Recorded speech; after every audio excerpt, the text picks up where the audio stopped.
Hello guys, सबसे पहले तो मैं आप लोगों के सपोर्ट के लिए आप लोगों का शुक्रिया अदा करना चाहता हूँ क्योंकि आप लोगों ने पिछली वीडियो पर मेरे 300 डाउनलोड्स का टारगेट कंप्लीट करवा दिया। अब हो सके तो इस वीडियो पर भी 300 डाउनलोड्स का टारगेट कंप्लीट करवा देना ताकि मैं इसका नेक्स्ट एपिसोड जल्द से जल्द ला सकूं। लिंक मैंने नीचे डिस्क्रिप्शन और कमेंट बॉक्स में भी दे दिया है।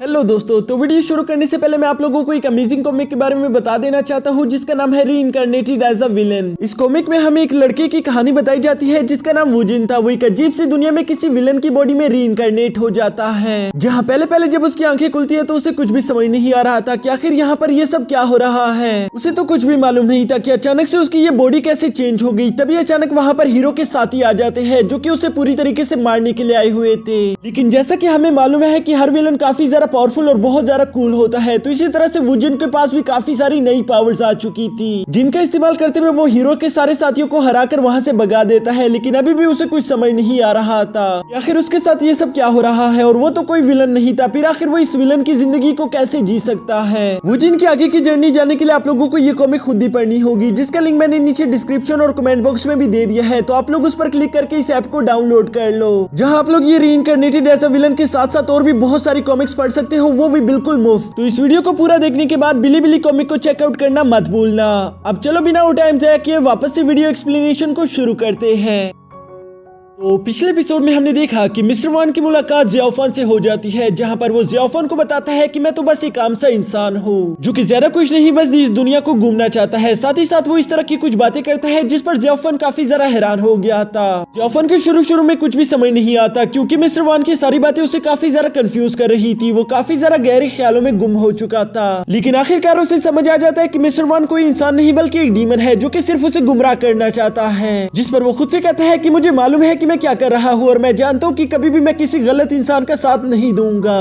अब आगे तो नेक्स्ट एपिसोड मिस्टर वान से शुरू होता है जो कि अभी अभी ज़ियाओफान से मिलकर आया हुआ था। वो अपने एक सर्वेंट से कहता है कि तुम्हें कुछ भी करके ज़ियाओफान पर नजर रखनी होगी। ये लड़का बहुत ज्यादा जिद्दी है, बिल्कुल उसी तरह जिस तरह मैं बचपन में हुआ करता था, लेकिन साथ ही साथ मुझे इसका पोटेंशियल साफ दिखाई दे रहा है। तुम्हें इसकी हर हरकत पर नजर रखनी होगी, ये जो भी करे तुम्हें उसकी रिपोर्ट मुझे देनी है। और साथ ही साथ वो अपने एक वॉरियर को मिस जिया के पीछे भी भेज देता है ताकि वो उसे जल्द से जल्द ढूंढकर मास्टर वान को रिपोर्ट कर सके। और इसके बाद नेक्स्ट सीन में हम देखते हैं कि वो वॉरियर जिया को ढूंढने के लिए निकल चुका था। वो वॉरियर जंगल में मिस जिया को ढूंढते ढूंढते अब काफी देर बाद जमीन पर आ गया था, जहां वो कहता है अचानक से यहाँ पर मिस जिया की स्पेल खत्म हो गई, वो मुझे कहीं पर दिख क्यों नहीं रही। तभी अचानक उस पर पीछे से एक लोटस फ्लावर अटैक हो जाता है जिसे टकराकर वो वॉरियर दूर जा गिरा था। वो किसी तरह करके बड़ी मुश्किल से खुद की जान बचा लेता है, लेकिन जैसे उसकी नजर अपने ऊपर हवा में पड़ती है वहाँ पर तो और भी बहुत सारे लोटस फ्लावर मौजूद थे जो कि फौरन से उस पर हमला करना शुरू कर देती है। वो वॉरियर काफी ज्यादा मुश्किल से अपनी जान बचा रहा था कि तभी अचानक मिस जिया उसे पीछे से अपनी कैप्चरिंग स्पेल में कैद कर लेती है, जहाँ वो उस वॉरियर से कहती है कि तुम मेरा पीछा क्यों कर रही हो, तुम्हें मुझसे क्या चाहिए। इससे पहले कि वो वॉरियर कुछ भी कह पाता तभी अचानक वहाँ पर मिस्टर वान आ जाते हैं जो कि जिया से कहते हैं कि उसे जाने दो। ये सुनकर जिया गुस्से में उस वॉरियर को वहाँ से जाने देती है। तभी अचानक मिस्टर वान जिया को पकड़ते हुए कहती है कि तुम्हें मेरे साथ वापस घर चलना होगा, जो सुनकर जिया भड़कते हुए कहती है कि कौन सा घर, मेरा कोई घर नहीं। मिस्टर वान उसे जवाब देती है कि ऐसा मत कहो, तुम्हारा हमेशा से एक घर रहा है। मिस जिया रोते हुए कहती है कि वो मेरा घर नहीं, मोम के जाने के बाद तुमने वहाँ से मोम की सारी चीजें हटा दी, यहाँ तक कि तुमने उनके वो फ्लावर्स भी हटा दिए जिनसे वो बहुत ज्यादा प्यार करती थी। और यहाँ पर अपनी माँ को याद करते हुए हम देखते हैं कि जिया ने अचानक से रोना शुरू कर दिया था।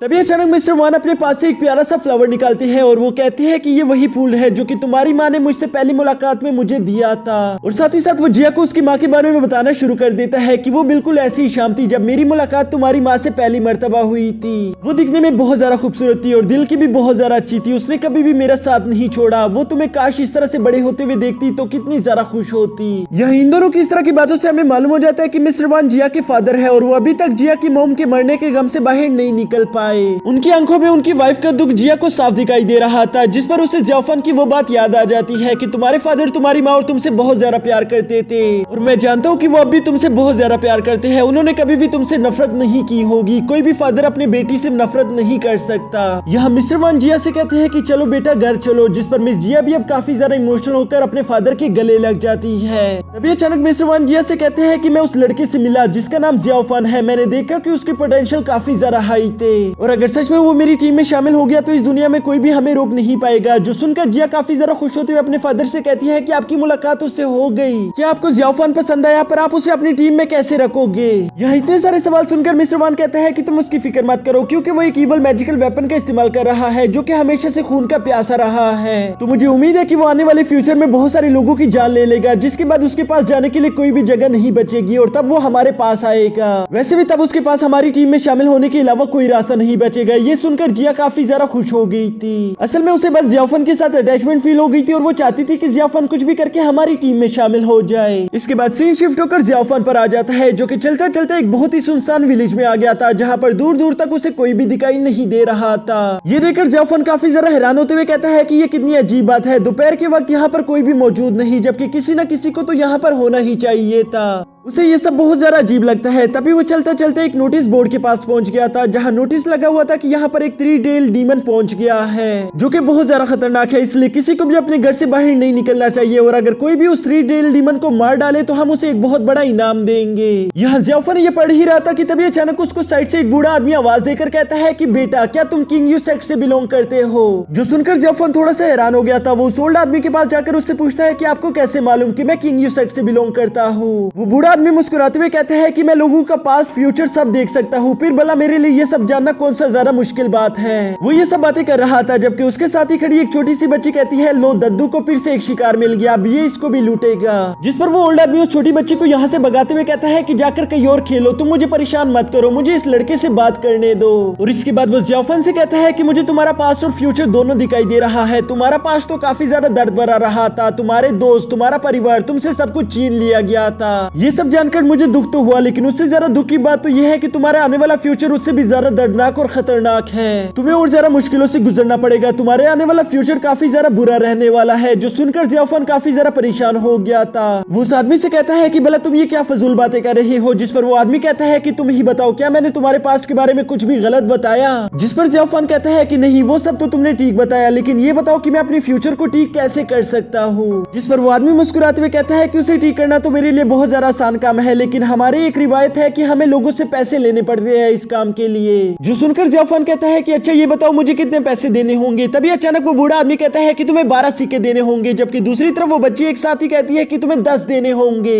यहाँ ये दोनों जब अलग अलग कीमत बताते हैं तभी वो छोटी बच्ची अपने दादा अबू की तरफ देखकर कहती है कि बुढ़ाओ तुमने कीमत कब चेंज कर दी। यहाँ इन लोगों के दरमियान ये सीन चल ही रहा था कि तभी अचानक वहाँ पर एक मोंग कहीं से आ जाता है जो कि आते हुए कहता है कि इस डीमन फॉक्स को तो मैं जान से मार डालूंगा, बस तुम लोग मेरे वापस आने तक खाना तैयार करके रख लेना क्योंकि मुझे काफी ज्यादा भूख लग जाती है। तभी अचानक हम देखते हैं कि वो बूढ़ा आदमी बड़ी तेजी के साथ उस मोंग के पास चला गया था। वो उसे कहता है कि बेटा मैं तुम्हारा फ्यूचर देख पा रहा हूँ, तुम जरूर टिएनयिन टेंपल से आए होंगे। जिस पर वो कहता है कि नहीं मैं टिएनयिन टेंपल का डिसिपल नहीं हूँ, बल्कि मैं किसी भी टेंपल से बिलोंग नहीं करता, मुझे सिर्फ मास्टर कोंग ने ट्रेनिंग दी है और मुझे कहते हैं स्टोन वॉरियर। आज मैं यहाँ पर आया हूँ ताकि मैं तुम लोगों को उस डीमन से मुक्ति दिला सकूँ। ये सुनकर वो बूढ़ा आदमी उसे भी अपनी बातों में गिरने की कोशिश करता है। वो उससे कहता है कि तुम्हारा आने वाला फ्यूचर काफी ज्यादा दर्दनाक है, लेकिन वो वॉरियर उसे वहीं पर रोकते हुए कहता है कि मुझे अपना फ्यूचर नहीं जानना क्योंकि मैं अपना फ्यूचर खुद ही लिखता हूँ। और ये कहकर वो आगे की तरफ चलना शुरू कर देता है। तभी जियाओफान उसे ग्रीटिंग करते हुए कहता है कि आपसे मिलकर अच्छा लगा, मेरा नाम है जियाओफान और मैं किंग यू सेक्ट से बिलोंग करता हूँ। ये सुनकर तो वो स्टोन वॉरियर काफी ज्यादा खुश हो गया था। वो कहता है कि वाह ये कितनी ज्यादा अच्छी बात है, तुम भी यहाँ पर आ गए, अब हम दोनों मिलकर उस डीमन की जान लेंगे।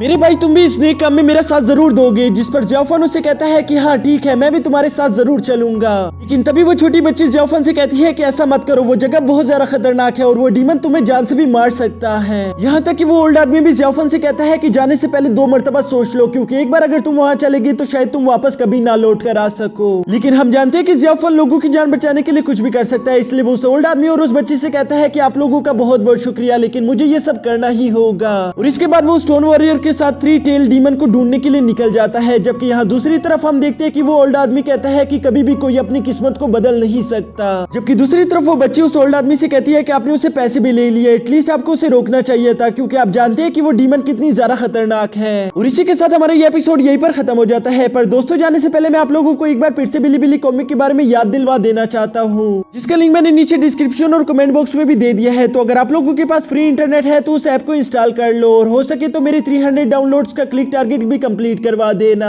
तो अगर आप लोग मेरे इस बिलीबिली कॉमिक की 300 डाउनलोड टारगेट कंप्लीट करवा देते हैं तो मैं इसका नेक्स्ट पार्ट भी जल्द से जल्द ले आऊंगा।